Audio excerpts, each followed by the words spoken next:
Hey guys, what's up? It's me, MacBook here with Avora TV Senior Editor. Peace and blessings to all out there. Now, we've just finished watching WWDC 2013, and in usual fashion, Tim Cook, along with the gang at Apple, got to the stage to reveal some really meaty, chunky operating system related kind of news. And what I want to do in this video is just sum up the top kind of important news that came out of WWDC and also give you my take on that. So it shouldn't take more than 5 minutes. I'm aiming to do this in less than 5 minutes. So this should be a good summary for you. Right, let's get straight into it. So first of all, after all the sort of statistics in terms of usage, apps and all that stuff, we had the information about the new lineup to the MacBook Air range, which essentially has been upgraded internally. So what we're getting is new Haswell chips, which are giving us all-day battery life. So we're talking about 8 to 9 hour battery life plus, which is really good. And we knew this with Intel's announcement last week about the Haswell chips. So that's something there to note. The other thing which was mentioned was the fact that there was a bump up in the flash storage. So remember before we had like the 11-inch had 64 and 128. Well, 128's become the minimum, and 256 has been included in there. It's a nice bump up for especially the 11-inch range. And the prices overall, when I was working them out, have actually been reduced as well. So all in all, good news for the MacBook Airs. And actually, it's good news for us because we want to get one 11-inch, and that would be a good opportunity to unbox and review that for you guys as well. Available today as well, which is awesome news. So that was that one announcement there. The other thing was on the OS X side. So the Lion is no more. We have OS X 10.9 Mavericks, and Mavericks has taken its name from California, and it's essentially OS X that we're used to, but changes there. So we're getting things like sort of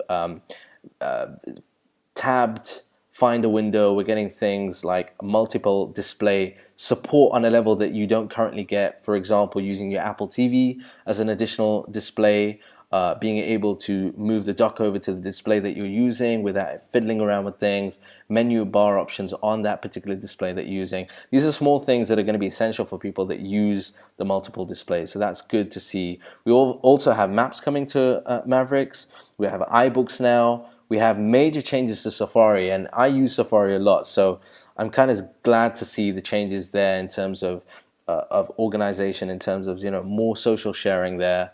Keychain, iCloud, that helps me to remember more of the stuff, the hundreds of passwords that I have. That would be good there. Overall changes to the UI with calendar, with reminders that have actually moved on to iOS 7. I'll talk about that in a moment. The other thing that was announced, which was just mind-boggling for me, because I've never been a fan of the Mac Pro, is the Mac Pro. It gets a completely redesign. I mean, we're talking 1/8 of the current size and shape of the current Mac Pro. Internals are just, the internals, you need to go and check out the website because there are major changes there, and it means that it's going to be a real power machine for the power users. So the MacBook Pro, and design-wise, wow, really odd. It was funny, Phil Schiller actually on the stage said, Apple can't innovate, kiss my ass. That kind of remark just shows how, how aggressive Apple is becoming with hardware changes now. So that's good. I mean, it's taken them years to do, but hey, Mac Pro there. That brings us on really very quickly to iOS 7. iOS 7 has had a major UI design, and this was, in line with the leaks that we saw.